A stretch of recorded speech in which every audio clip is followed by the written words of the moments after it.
Hello everyone, आप सभी का स्वागत है इस मिड वीक रिफ्यूल वीडियो के अंदर। और हम लोग जो है एक सीरीज कर रहे हैं जिसका शीर्षक है कैंसलिंग द नॉइजेस। अभी तक जो है हम दो सरमन सुन चुके हैं और ये वीडियो जो है इस सीरीज का तीसरा हिस्सा है।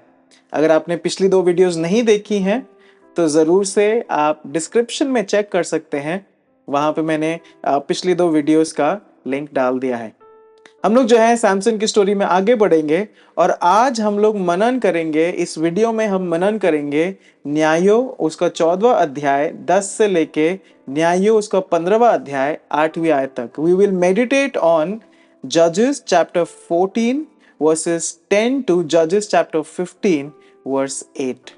सो हनी खाने के बाद जो है सैमसन और उसकी फैमिली वो पलिश्ती स्त्री के पास पहुंचते हैं जिसके प्यार में सैमसन एकदम मोहित हो चुका है।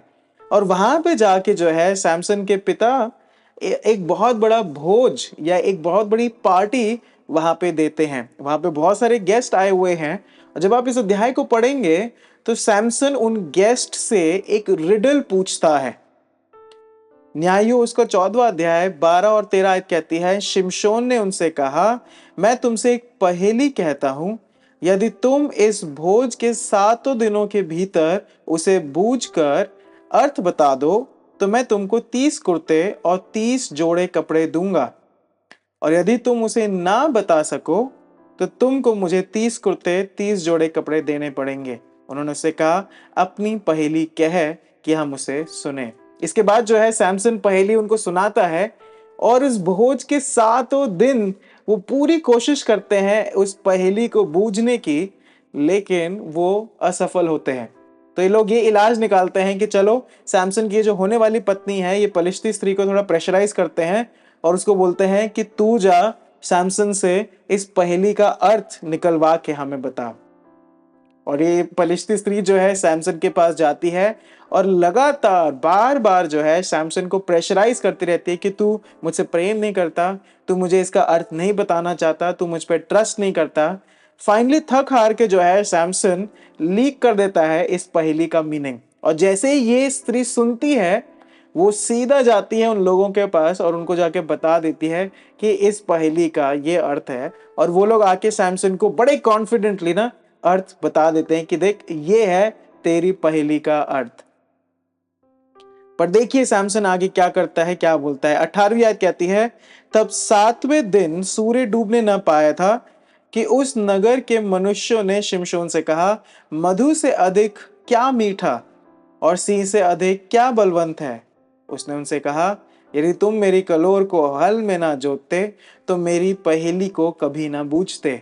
बेसिकली यहाँ पे सैमसन ये कह रहा है, यू गाइस चीटेड मी। अगर तुम मेरी पत्नी को प्रेशराइज ना करते और मेरी पत्नी के थ्रू यानी होने वाली पत्नी के थ्रू मुझसे ना उगलवाते तो तुम कभी भी इस पहेली का अर्थ ना जान पाते।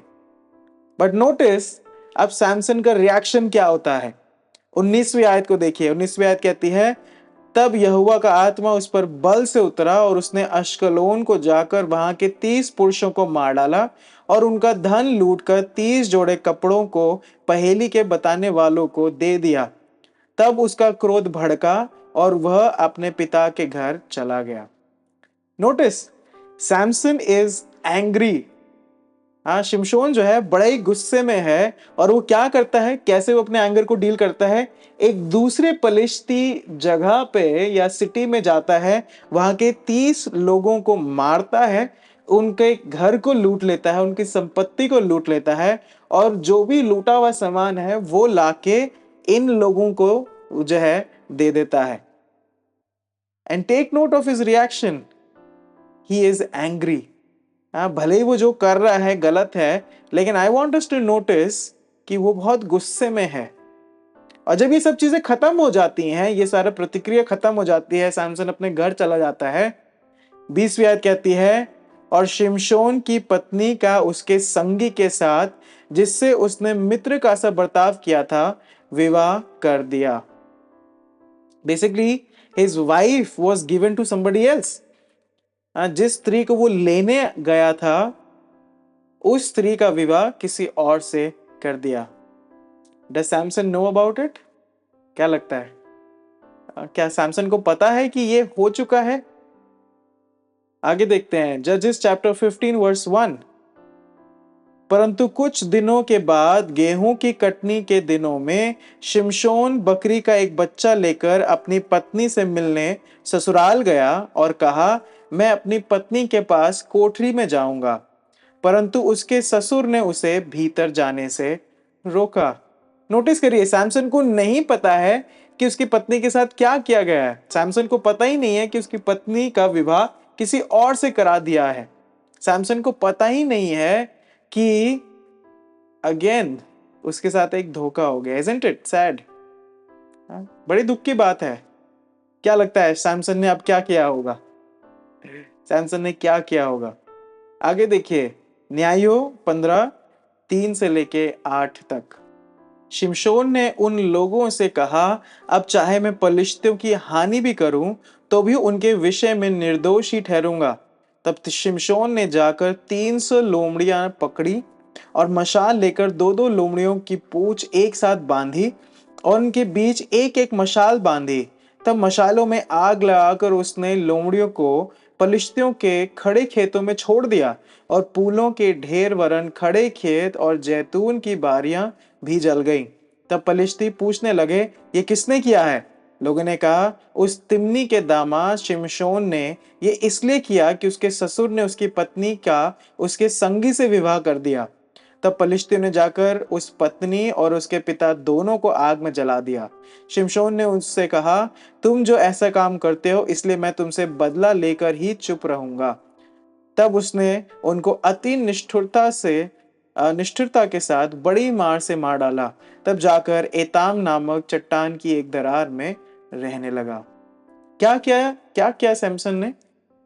उसने 300 लोमड़ियां पकड़ी, उनकी पूंछ को बांधा, उस पे आग लगाई और पलिश्ती खेतों में छोड़ दिया। बड़ा ही अलग सा ही इसकी प्रतिक्रिया है ना। Samson is like a super hero. एक सुपर हीरो की तरह है सैमसन बाइबल के अंदर। शेर को हाथ से फाड़ दिया एकदम, 30 आदमियों को पकड़ा, उनको बहुत मारा और उनकी धन संपत्ति को लूट लिया। यहाँ पे देख रहे हैं कि उसने 300 लोमड़ियां पकड़ी, उनकी पूंछ पे आग लगाई और उनको छोड़ दिया। Is like a Superman, right? Is like a Superman. लेकिन अगर आप एक चीज देखें, एक चीज नोटिस करें, ये जो मेस क्रिएट हुआ है, ये सैमसन की वजह से ही हुआ है। अगर दिल्ली भाषा में बोले तो ये जो रायता फैलाया है, ये सैमसन ने खुद रायता फैलाया है।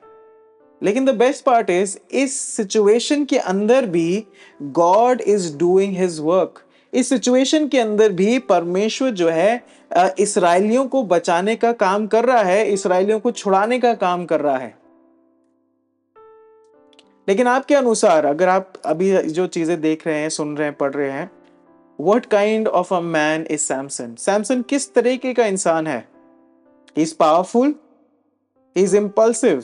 हाँ, वो शक्तिशाली है लेकिन बहुत ही इम्पल्सिव है, बिना सोचे समझे एकदम वो प्रतिक्रिया करता है। लेकिन अगर आप और चीज देखें, he is also having anger issues. उसको जो है गुस्से का इशू है, and he is revengeful. वो बदला लेने वाला है।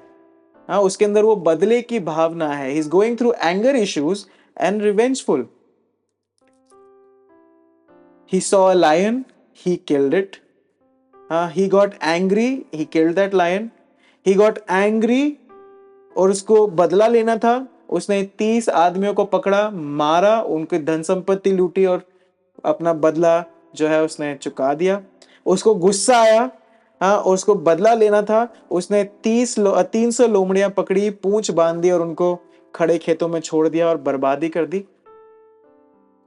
अगर आप ध्यान से देखें, ध्यान से सोचें, his anger and revenge is creating more and more mess. उसका ये जो गुस्सा है, उसका ये जो बदला लेने की भावना है, वो चीजें हल नहीं कर रही हैं, लेकिन वो चीजें जो है और बिगाड़ रही हैं, सिचुएशन को और बिगाड़ रही है। इसका एग्जाम्पल अगर आप देखें, 6ठी आयत के आखिरी हिस्से में देखते हैं, तब पलिश्तियों ने जाकर उस पत्नी और उसके पिता दोनों को आग में जला दिया।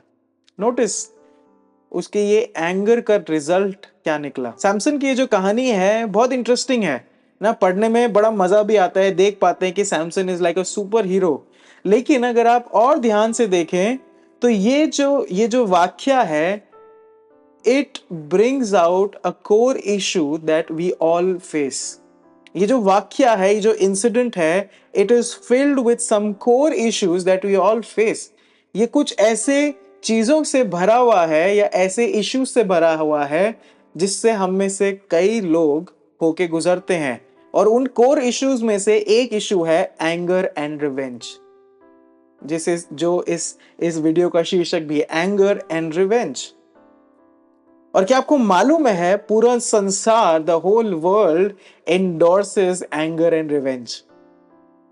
ना कि सिर्फ हम एक ये सैमसन का एक एग्जांपल देख रहे हैं, लेकिन आप पूरे संसार को भी अगर देखें, पूरा संसार जो है गुस्से की भावना और बदला लेने की भावना को एंडोर्स करता है या प्रमोट करता है। ये मैं क्यों बोल रहा हूं, आजकल जवान लोग जो हैं कुछ स्टेटमेंट्स के उनके आसपास जो है कुछ स्टेटमेंट्स रहती हैं, जैसे कि revenge is a dish best serve cold. I am sure आपने भी ये सुना होगा। Revenge is a dish best serve cold. बदला जो है वो एक ऐसा मौका है जो जब कुछ समय बीत जाए तब लेने में बड़ा मजा आता है। या there is also a statement called pay back time. बदला लेने का समय आ चुका है, तेरे से बदला लेने का समय आ चुका है। इवन एक तो बहुत ही प्रसिद्ध स्टेटमेंट है, what goes around comes around. हाँ, जो जो तुम करते हो एक दिन तुम्हारे साथ भी होगा जरूर। This is what the world brings to us. पूरा संसार जो है ऐसी चीजें हमारे सामने लेके आता है बार बार, चाहे वो हमारे दोस्तों के द्वारा हो, चाहे जिस सोसाइटी में हम रहते हैं उसके द्वारा हो, कि जिन चीजों पे हम विश्वास करते हैं उनके द्वारा भी हो। लेकिन हम सब जो है इन चीजों से घिरे रहते हैं। चलो ये बात तो हुई संसार की, लेकिन हाउ अबाउट यू? आप जो देख रहे हैं video, how about you? What do you do when you get angry? आप क्या करते हैं जब आपको गुस्सा आता है? क्या आप चीजें फेंकने लगते हैं? क्या आप लड़ाइयां करने लगते हैं? क्या आप मारपीट करने लगते हैं? क्या आप अपने आप को नुकसान पहुंचाने लगते हैं? What do you do when you get angry? आप क्या करते हैं जब आपको गुस्सा आता है? साथ ही, was there a time when you took revenge from someone who wronged you? क्या आपके जीवन में ऐसा समय रहा है जब आपने किसी से बदला लिया, उस व्यक्ति से बदला लिया जिसने शायद आपको ठेस पहुंचाई? देखिए, हमें लगेगा शायद कि ये इशू इतना सीरियस इशू है नहीं। अरे बदला लेना क्या, कहां से एक सीरियस इशू हो गया, या गुस्सा कहां से सीरियस इशू हो गया? But you know what, it is a big issue. ये एक बहुत बड़ा इशू है। वो इसलिए है क्योंकि पूरा संसार इसके लिए हां बोलता है। पूरा संसार जो है हमें उकसाता है बदला लेने के लिए, हमें उकसाता है गुस्सा करने के लिए, हमें उकसाता है ऐसी प्रतिक्रिया दिखाने के लिए। And that is why I say this, it is a noise that goes around us, the noise of anger and revenge। ये वो आवाजें हैं जो हमारे इर्द गिर्द हैं, गुस्सा और बदला। ये वो आवाजें हैं जिससे हम घिरे रहते हैं। लेकिन बात ये आती है कि बाइबल इसके बारे में क्या बोलती है। बाइबल इसके बारे में क्या, बाइबल बदला लेने के लिए हाँ कहती है। नीति वचन 14:29 कहता है, जो विलंब से क्रोध करने वाला है वो बड़ा समझ वाला है, परंतु जो अधीर है वो मूढ़ता की बढ़ती करता है। क्या आप समझ पाए ये क्या कह रहा है? The world says if you have an opportunity to destroy someone, grab it। संसार कहता है अगर तुम्हारे पास ऐसा मौका है कि तुम किसी व्यक्ति को तबाह कर सको तो उस मौके को जाने मत दो। लेकिन बाइबल जो है इसके विपरीत बोलती है। फिर याकूब 1:19 और 20, जेम्स चैप्टर 1 वर्सेस 19 एंड 20 कहता है, हे मेरे प्रिय भाइयों, ये बात तुम जान लो, हर एक मनुष्य सुनने के लिए तत्पर और बोलने में धीर और क्रोध में धीमा हो, क्योंकि मनुष्य का क्रोध परमेश्वर के धर्म का निर्वाह नहीं कर सकता। इनफैक्ट इंग्लिश में it is even better. English में ये और भी अच्छा है, और भी डायरेक्ट है। It says, know this my beloved brothers, let every person be quick to hear, slow to speak, slow to anger, for the anger of man does not produce the righteousness of God. क्या आप समझ पाइए क्या कह रहा है वचन, क्या कह रहा है? देखिए, गुस्सा गलत नहीं है, ये एक वो इमोशन है जो परमेश्वर ने हमें दिया है। बट मैं क्या कहना चाह रहा हूं, और वचन ये कह रहा है, an uncontrolled anger can lead to sin. अनियंत्रित क्रोध पाप का कारण बन सकता है। An uncontrolled anger can lead to sin. गुस्सा बुरा नहीं है, गुस्सा पाप नहीं है, क्योंकि वो एक इमोशन है जो कि परमेश्वर ने हमें दिया है। लेकिन एक uncontrolled anger can lead to सिन।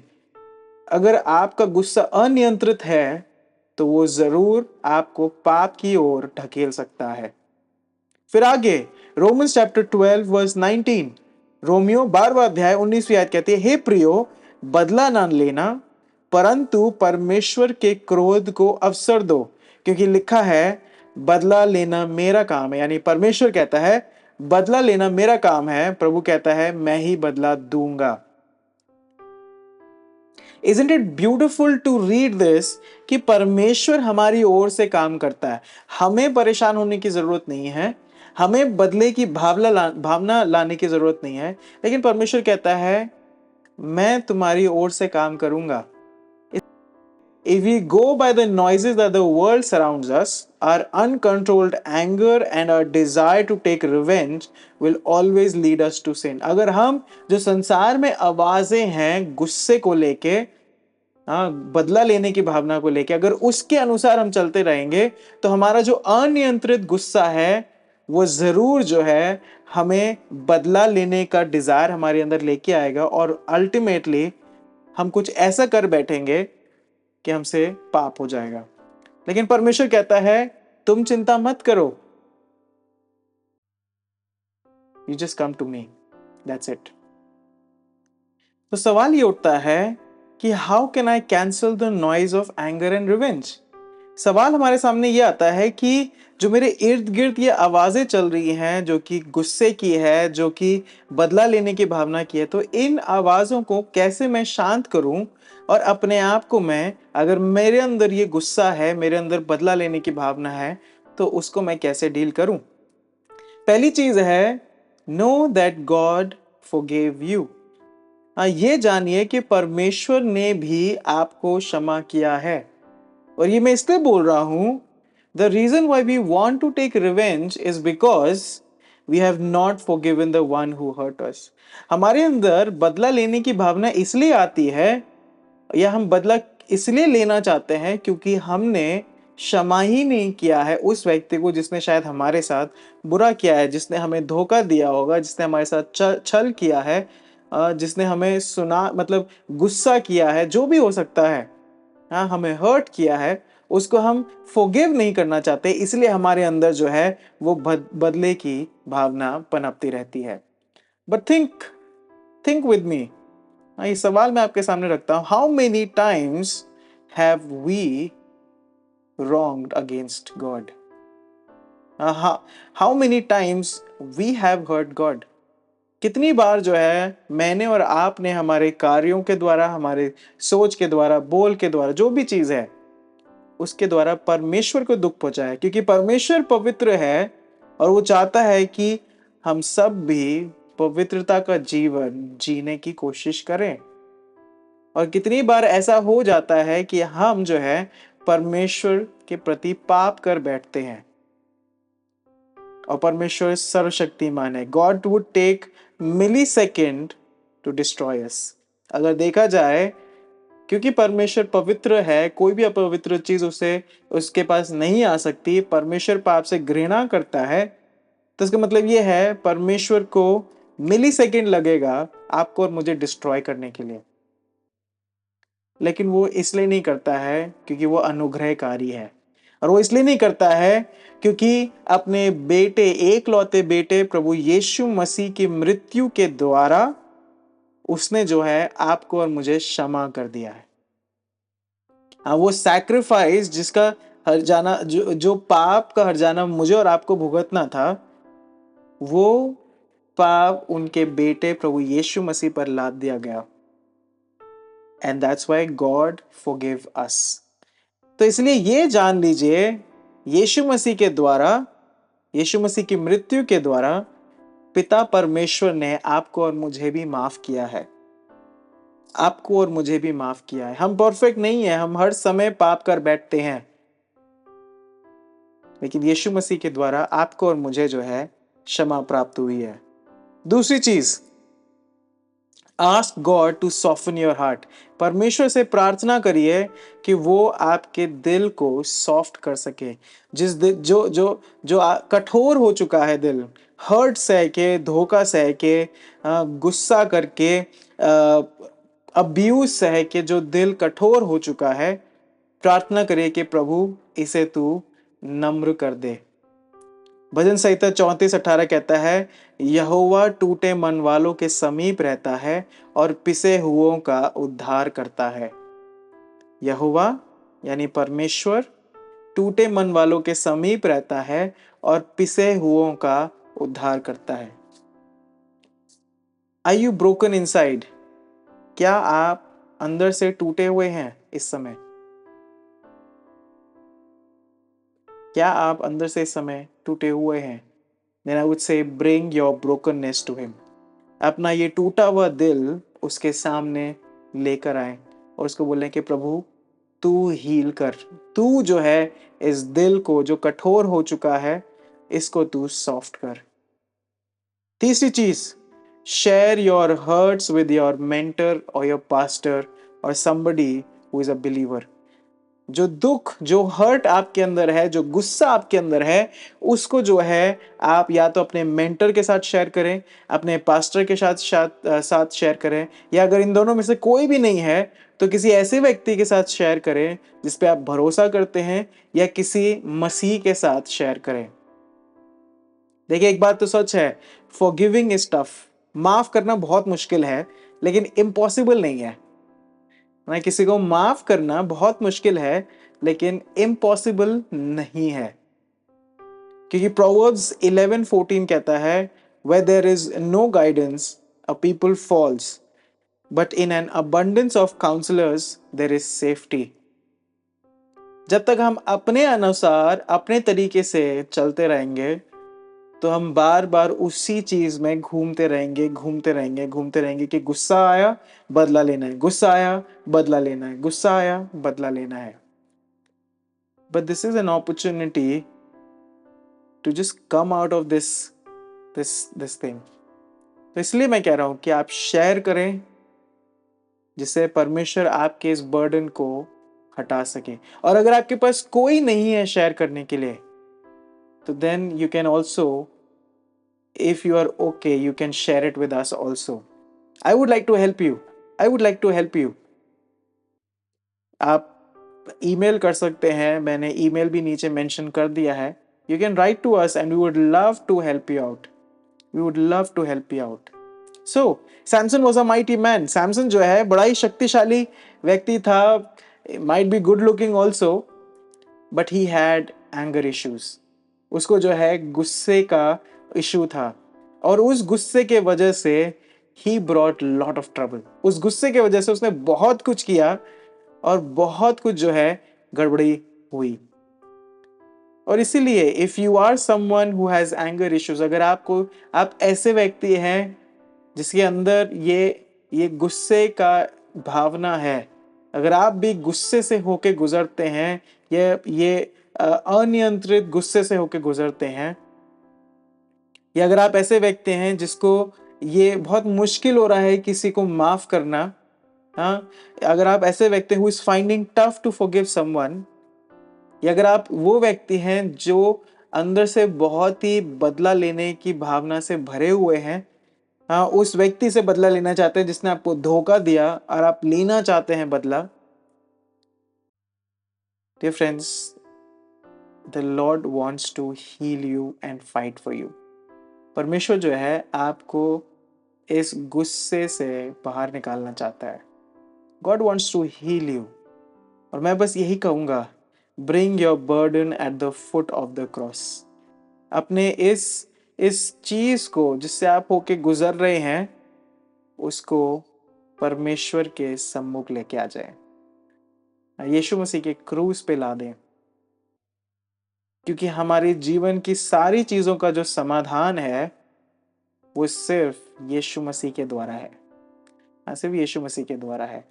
आपके पास मौका है कि आप जो है अपने आप को इन नॉइजेस से बचा सकें, क्योंकि सिर्फ यीशु मसीह ही है जो मेरे गुस्से को शांत कर सकता है और मेरे अंदर से बदले की भावना को बाहर निकाल सकता है। दिस इज माई प्रेयर, यही मेरी प्रार्थना है कि हम सब जो हैं, जो सुन रहे हैं, और स्पेशली वो लोग जो ऐसी किसी चीज से होके जूझ रहे हैं, गॉड वुड हील अस। परमेश्वर जो है हमें इससे बाहर निकाले और हमें चंगा करे। God bless you.